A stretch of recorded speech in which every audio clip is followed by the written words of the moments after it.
You know expansion's coming. I know expansion's coming.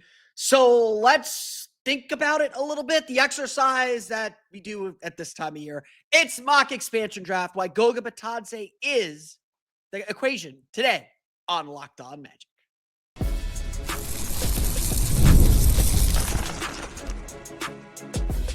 You are Locked On Magic, your daily Orlando Magic podcast, part of the Locked On Podcast Network, your team every day.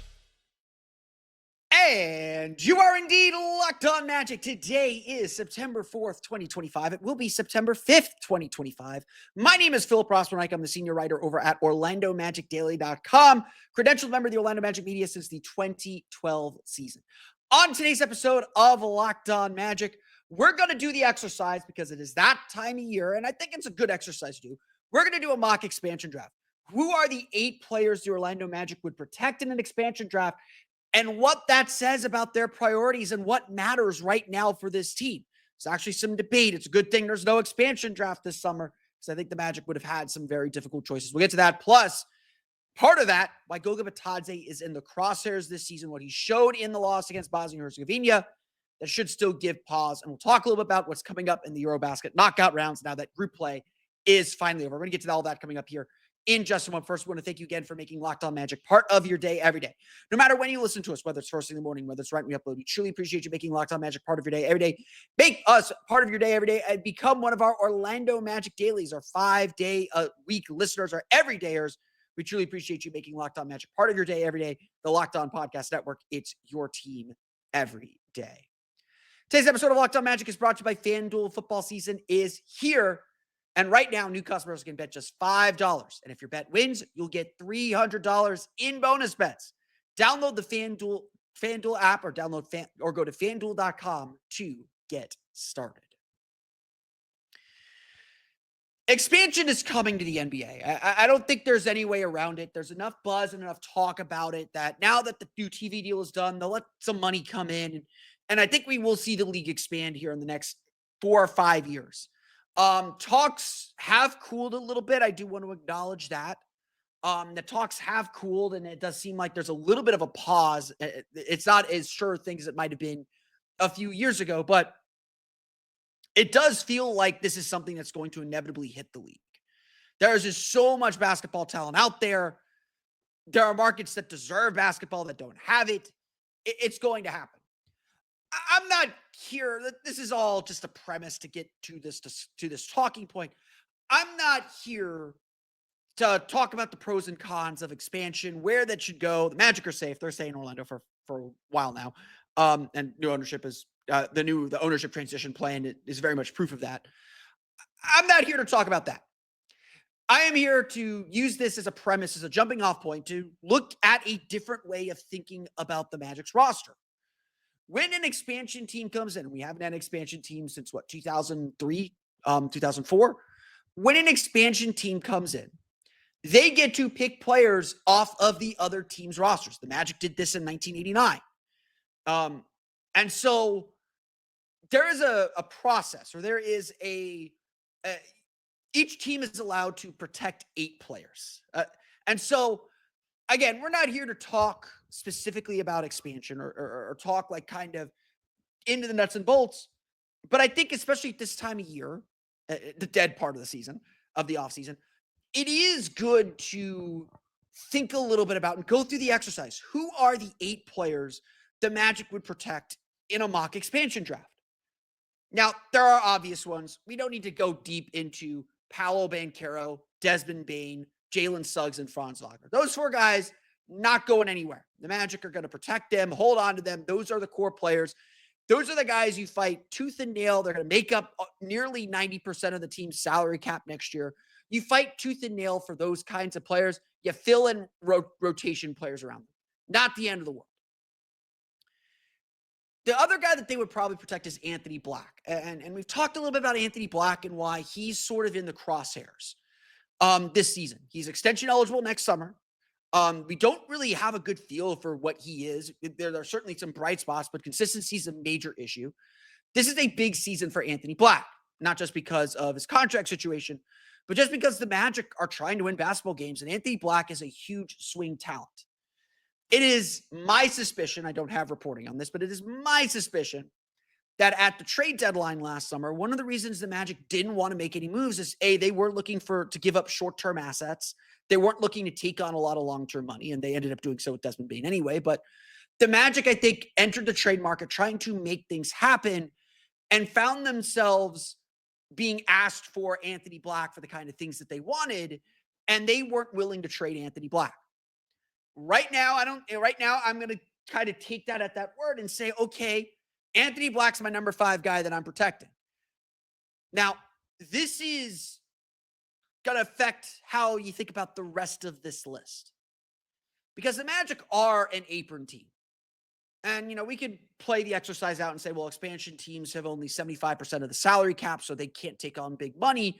So there is more of an impetus to say, let a Jonathan Isaac go unprotected, or let a Wendell Carter go unprotected, because the likelihood of another team, of an expansion team taking on that kind of salary is low. So you protect Anthony Black, you protect Jace Richardson, you protect Noah Penda, and make sure that another team can't get them. It's also why you probably protect Goga Bitadze. And I want to give Goga a full segment to discuss why that is the case, why I would protect Goga Bitadze in expansion draft over Wendell Carter. A lot of it has to do with the contract. That is a bargain deal for the kind of production, kind of role that the Magic envisioned for Goga Bitadze, or the ability that Goga Bitadze have. He is a luxury for this team right now that very easily could become a starter and make some other players expendable. And our friends at Fansided, Orlando Magic Daily is part of the Fansided network. Our friends at Fansided did a mock expansion draft and took Goga Bitadze off the Magic. When I read that, I said, well, I actually think the Magic would protect him. I don't think they'd let him go. At the very least, the Magic know they have to get some value back from him in the trade market. And so this is kind of where the Magic are at. So forget the again, we're doing a mock expansion draft, but forget the expansion draft conceit. What this exercise shows us is the things the Magic have to value right now. The Magic are a team right now that is capped out over the luxury tax for the first time, gonna be over the second apron next year or next season. They've traded a lot of their draft capital. The reason why I think you protect a Jace Richardson or a Noah Penda over even a Jonathan Isaac or a Wendell Carter, and why you protect Goga Bitadze, is because, frankly, you can't afford to give up value contracts. And no contract is more valuable in the NBA than a rookie contract. A rookie deal is the most valuable contract because if it hits, it is by definition under market. Paolo Banchero is going to make, $16-17 million per year this season? That is grossly under market. That is grossly underpaid, especially because he's going to make 40 next season or in 2027.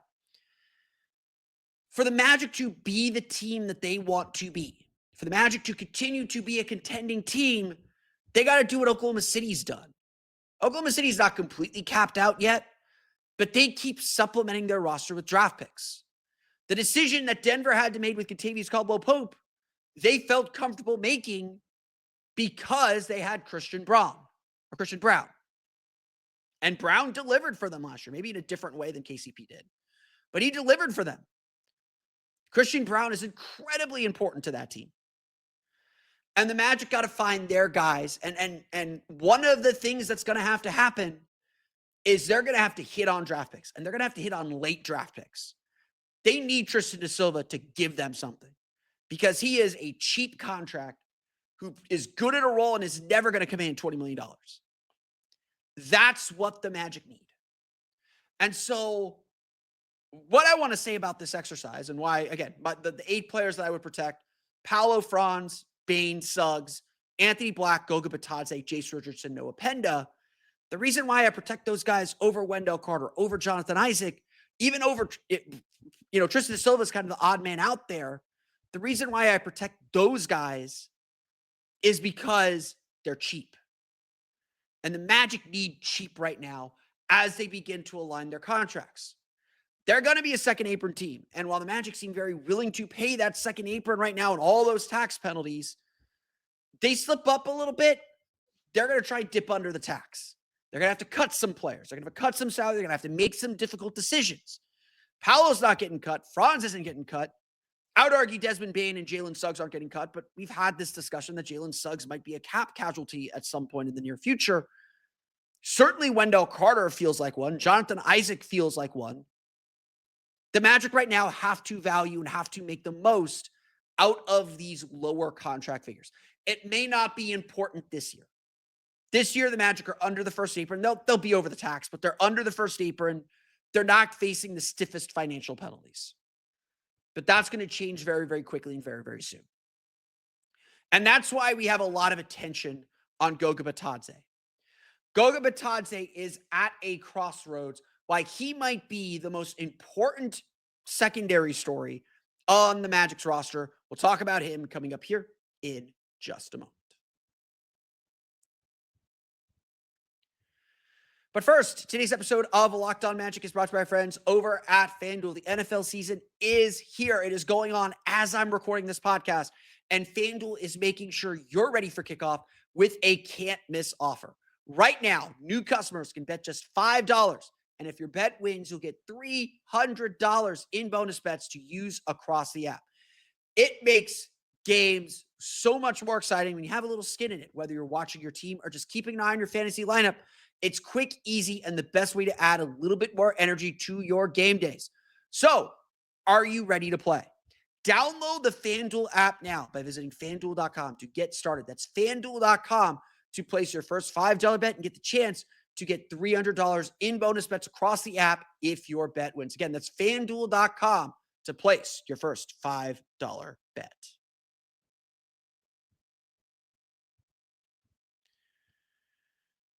Goga Bitadze is one of the most critical pieces on this Magic team. He is, I've described him this way, he is a luxury. The Magic really can't afford Goga Bitadze for much longer. At least they can't afford not to use him more effectively. He's owed about $16 million over the next 2 years. It's front loaded, so it's like 8 something this year, 7 something next year. But essentially $8 million AAV, annual average value, over the next 2 years. He has shown every time he steps onto the court that he can be super productive. He gives the Magic vertical spacing. We talk a lot about spacing out to the three-point line. This is a three-dimensional game. And one thing the Magic don't have a lot of are guys who can fly above the rim that you have to account for and be aware of cutting to the basket because they'll fly over you and dunk on you. Goga Bitadze does that on both ends in a way really no other player on the roster does. And so every time the Magic have had to turn to Goga Bitadze, because if there's an injury or whatever, every time they've had to turn to him, he has frankly delivered. When I do my podcast, my fantasy basketball podcast preview with Josh Lloyd on Locked On Fantasy Basketball, he always asks me, why isn't Goga Bitadze playing? And I say, well, I get it from a fantasy perspective why everyone wants Goga Bitadze to play. He puts up numbers. He puts up stats. I didn't think he played particularly well Thursday against Bosnia and Herzegovina. He had 15 points and 5 rebounds. He still puts up numbers. The difference is the little things, the little details that lead to winning. Bitadze is a numbers guy. He's going to get you numbers. You give him time, you give him rhythm, you give him playing time. He's going to do things on the floor. He's going to get putbacks. He's going to, now that he can make threes, maybe he can step out. He can step out and pop on threes. He's going to gobble up offensive rebounds. He's an excellent offensive rebounder. What's different, though, is the consistency. And that has been the big thing that I have always harped on with him. His intensity and his focus are inconsistent. He can get in his own head. He can get a little frustrated. His emotions can get the better of him. And when things are good, they are really, really good. But you never know when that other shoe is going to drop. Wendell Carter plays because he is in the right spot every time. Defensively, he does not make mistakes. He does not overplay his hand. He knows what he's good at and plays to his strength, doesn't try to do more than what he's capable of. And yes, I know Wendell Carter has to make more shots. I'm not going to pretend otherwise. But he's been in a good place, or he's doing the right things, or he's doing those things. Goga Bitadze, though, still has a lot of value. And look, he's gonna play this season.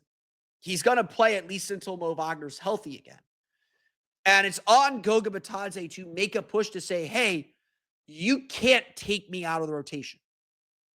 Because right now, assuming Mo Wagner's healthy and playing well, right now, the Magic can't afford a Goga Bitadze. If they're going to stick with Wendell Carter in the starting lineup, if they're going to have Mo Wagner on the team, $8 million for a third center you're not going to play very often. For a second apron team, you can get a minimum guy to do that. You can find a minimum player. You can find a player much cheaper that can fill in those minutes. Like Andre Drummond can fill in those minutes. Would that be ideal for the Magic? Probably not. But Andre Drummond is a much cheaper option, and I wouldn't say is as effective, but for the role the Magic are going to need, when they're fully healthy, that's more than enough. Goga Bitadze is a rotation player. I want to be very, very clear about this because sometimes I come across as like, oh, I'm just always doubting. No, Goga Bitadze should be in rotation. I want him off the Magic so he can play more. I want him to play more. He has earned the right to play more, and those minutes just aren't on this team. Those minutes just aren't on the Orlando Magic right now.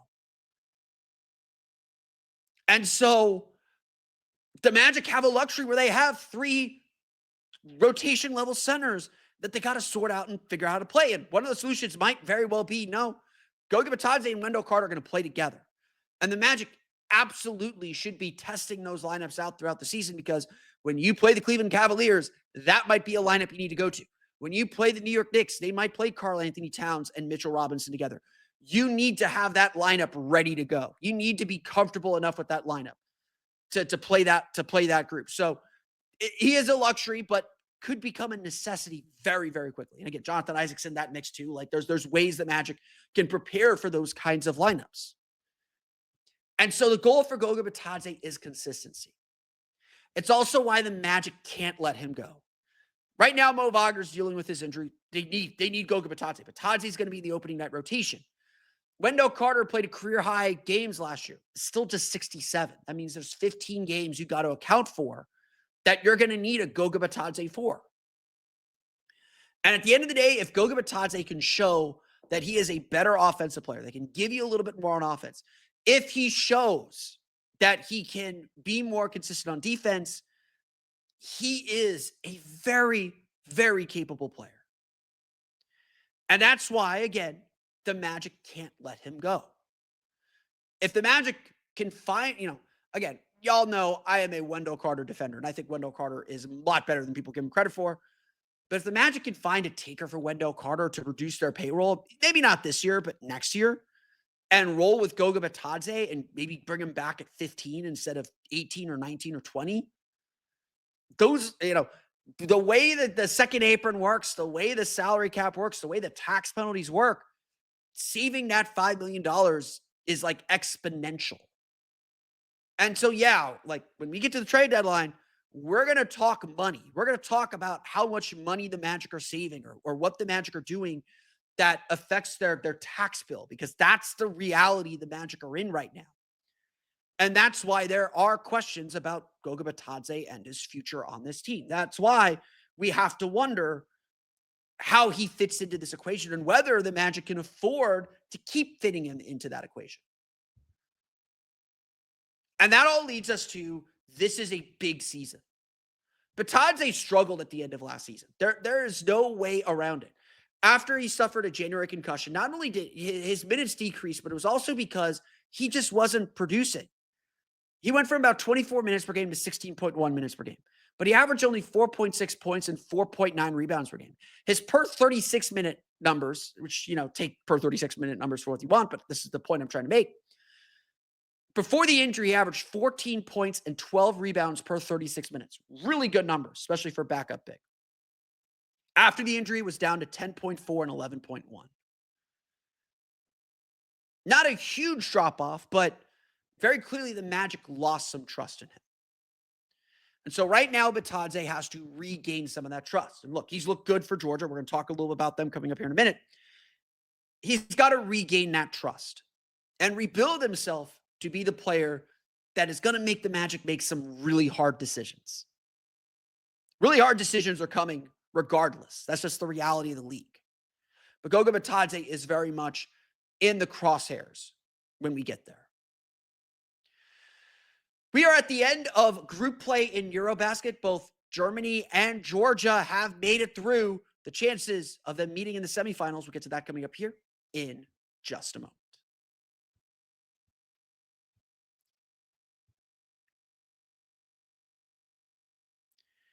Group play in EuroBasket is finally over. We have separated the wheat from the chaff. We are ready to go with knockout round basketball. Single elimination games start Saturday morning for EuroBasket. So we're going to get to the real meat of this tournament. We're finally done with the wish-wash. This is the stuff that matters. The pressure ramped all the way up. Single elimination, one wrong move, and your tournament is over. As good as Germany has been, 5-0, they could slip up against a very game and plucky Portugal team on Saturday morning and end up going home without a medal. And that would be a disaster. Hopefully Alex Mumbrou is finally going to coach a game. He's been out with an illness since they arrived in Finland. So let's talk a little bit about what to expect and where these teams are at. Germany, like I said, they won Group B. They went 5-0. They took care of their business in Group B. They get Portugal in the round of 16. Portugal has been a really nice story, one of the best stories in this EuroBasket. Neemias Queta, the center for the Boston Celtics, he's expected to start, has been just a revelation. He's been playing out of his mind.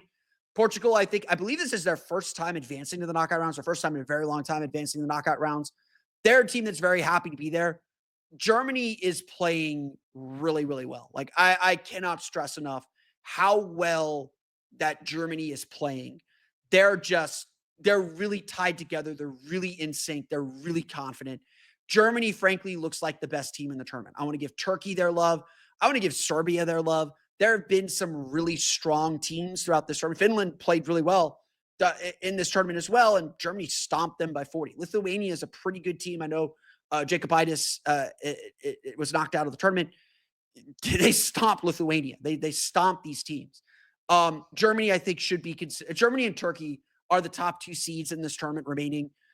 They should be considered the favorites, and there's a very good chance that they'll meet in the final. Now, the road for Germany to get to the final is going to be a tricky one. They played Portugal, like I said, a very plucky team. Germany should be able to handle them, but Portugal, they have size, and size should give Germany some problems. Second round matchup, they'll either face Italy or quarterfinal matchup, they'll either face Italy or Slovenia. Slovenia has Luka Doncic. Luka Doncic just does whatever he wants all the time. Luka's Luka. He is, they played Slovenia without Luka and needed a really close game to beat them at home. With Luka in the lineup, just they didn't have enough to handle Germany. So look, Luka can beat you on any given night. He's Luka Doncic. He'll be the best. All due respect to Franz Wagner, Luka Doncic will be the best player on the floor. And in those single game situations, anything can happen. In the semifinal, they would face one of Serbia or Finland. They'll play in the round of 16 on Saturday as well, or Georgia and France. Georgia lost to Bosnia and Herzegovina on Thursday in their last group play game. Really tough game. Alex Mamukelashvili, I believe it's Alex Mamukelashvili, really struggled from the floor. And so they were just kind of without one of their best players. Goga Bitadze, like I mentioned, had 15 points, was solid, but not spectacular. They fell behind by 15 early in the third quarter, fought all the way back to tie the game, and then just kind of ran out of gas. And so the three-point shooting wasn't there for them. It was a good, hard-fought game. Bosnia and Herzegovina just came out on top. I thought Goga handled himself well. Again, I didn't think he was spectacular. I don't think he rose to the moment. I think he had some frustration moments. And again, that's, I think, the thing with him is just consistency, just kind of keeping a little heartbeat. You don't change him too much, but just kind of keeping himself on the level. But Georgia advanced because Greece held off Spain, and Greece blew a 16-point lead to Spain, winners of the last 5 of these EuroBasket tournaments, or 3 of the last 4, excuse me. Greece blew a 16-point lead, still held on for the victory to eliminate Spain. So Georgia's big win over Spain in the opening game, that is what got Georgia into the round of 16. A huge accomplishment for Georgia. They take on France. Now, this is not France. This is like their B plus team. This is not their A team. No Victor Wembanyama, no Evan Fournier. They do have Zachary Risache. They still have some really good players. They still got Bilal Coulibaly. Bilal's awesome. I love watching Bilal Coulibaly play. But this is going to be an interesting matchup because Georgia should have a bit of a size advantage. They do have some veteran. They're a more veteran team. So I don't think it's crazy to think Georgia can advance and can beat France. Now, Georgia can go really up and down, like Tourniquet Shengelia, Alex Mamoukelashvili, Goga Bitadze. Not exactly consistent players. Very good players when they're on, but they can have off nights like they had against Bosnia and Herzegovina in this important game. I think this will be a great game. It's a Sunday game, Sunday morning. Georgia versus France should be a fascinating matchup, and Georgia, I think, has a good chance. Now, do I think Georgia can beat Serbia? No. Do I think they could beat Finland? Depending on how Finland shoots. Finland is a really tricky team, and I don't think Germany saw the best of Finland. I think Germany just torched them. Germany played really well. That's why they blew that game open. But Georgia, I think, has a lot to be very proud of. I think winning this round of 16 game would put that program over the moon. That'd be ecstatic. On the other side of the bracket, Turkey is very clearly the class. They've got a very easy walk to the semifinal, to be perfectly honest. Sweden is fine. Pelle Larsson's been good this tournament, but Sweden's kind of on the low end of things. Poland and Bosnia and Herzegovina should be a really good matchup. And Bosnia and Herzegovina has some nice players. Poland also has some really nice players. I was really impressed watching Poland. I watched their game against Israel. They play hard. They play stiff, but there are no sort of like traditional powers on that side of the bracket. Whereas on the upper side of the bracket, Greece is going to take on Israel, and Israel is, I think, Israel's been a lot of fun to watch as well. Deni Avdija is going to have a huge season for the Portland Trailblazers this year. I've been very impressed with Israel. Their guard play is really, really good, and that's just not always the case throughout EuroBasket. They don't have a lot of size, and I don't know how they will deal with Giannis. I don't think they have anyone that can deal with Giannis. Who in the world does? The Magic do. His name's Jonathan Isaac. But that should be an interesting game. And then Lithuania is taking on Latvia. The final or the knockout rounds are in Riga, Latvia. So home game for Latvia. Lithuania is kind of struggling a little bit. They had a big injury to Jokubaitis. Latvia still got Kristaps. They got some good players as well. That should be a fun matchup. That top half of the bracket's really, really interesting. But Turkey with Alperen Şengün, Cedi Osman, Dr. Phillips alum Shane Larkin, they've been, again, like Portugal's been the surprise of the tournament. This has been like Turkey's announcement of we are a basketball power now. Like Şengün is legitimately a really good player. Like I don't think it's not a fluke of what he did in Houston. This has been growing for a while. Turkey is really announcing themselves on the international stage in a major, major way. And it's been really exciting to watch. That win over Serbia the other day was such a monumental victory, such a huge victory. And look, Serbia is going to be really tough. If Germany has to play Serbia in the semifinals now, that's going to be a really tough game. Honestly, if you look at the way the bracket shakes out, like it feels like Turkey's the 1 seed because they don't have Serbia in their region, and they were in the same group, so that's part of the reason why. But look, you got to beat everybody to win the thing. Germany, I think, is probably the betting favorite to win this thing at this point. Serbia has not looked the same since Bogdan Bogdanovic went out with his injury. He's back. He went back to LA to have that looked at, so he's not with the team in EuroBasket anymore. Germany's the favorite, and I think looking at the bracket, they got some tough games ahead. They got to deal with Luka potentially in the next round. They got to deal with Jokic, and they got to deal with Şengün. But the fact of the matter is, everyone's got to deal with Franz. Everyone's got to deal with Schroeder. Everyone's got to deal with Andreas Obst. They got to deal with Germany too. So big game on Saturday against Portugal. Germany, I think, is still the betting favorite to win this tournament. And certainly they have looked like it on the court, which I think is ultimately what matters. We will talk plenty more about those EuroBasket games on our episode Monday. Plus, we'll talk about Dwight Howard going into the Basketball Hall of Fame. That's on our next episode of Locked On Magic. But that's going to do it for me today. I want to thank you all again for listening to today's episode of Locked On Magic. Of course, find me on Twitter at @PhilipRR_OMD and on Blue Sky at PhilipRR. You can subscribe to the podcast on Apple Podcasts, Stitcher, TuneIn, Himalaya, Google Play, Spotify, Odyssey, and all the fun places to download podcasts to your podcast-enabled listening device. You can also check us out on YouTube. Just search for Locked On Magic. For the latest on the Orlando Magic, be sure to check out OrlandoMagicDaily.com. You can find us on Twitter at OMagicDaily and For even more Orlando Magic content, be sure to check out my Patreon page, the Orlando Magic Hub, at patreon.com/Orlando Magic Hub. As always, thank you for your support. Now that you're done listening to me, go make Locked On NBA your second listen of the day, because there's no offseason if you can't tell. Doug, Matt, and Hayes keep you up to date on contract negotiations, rumors, and everything you need to be the most informed NBA fan. Find Locked On NBA on YouTube or wherever you listen to podcasts, all part of Locked On Podcast Network, your team every day. That's going to do it for me today, though. I want to thank you all again for listening to today's episode of Locked On Magic. Again, we'll be back Monday. We'll talk about Dwight Howard and his Hall of Fame induction and enshrinement speech. We'll talk about the EuroBasket games and plenty more that pops up here on the Orlando Magic. We'll get to that next week. So we're back to 5 days a week. Off season's officially over. We're heading to the home stretch here to the beginning of the season. But that's going to do it for me today. I want to thank you all again for listening to today's episode of Locked On Magic for Orlando Magic Daily and Locked On Magic. This has been Philip Rossman-Reich. We'll see you all again next time for another episode of Locked On Magic.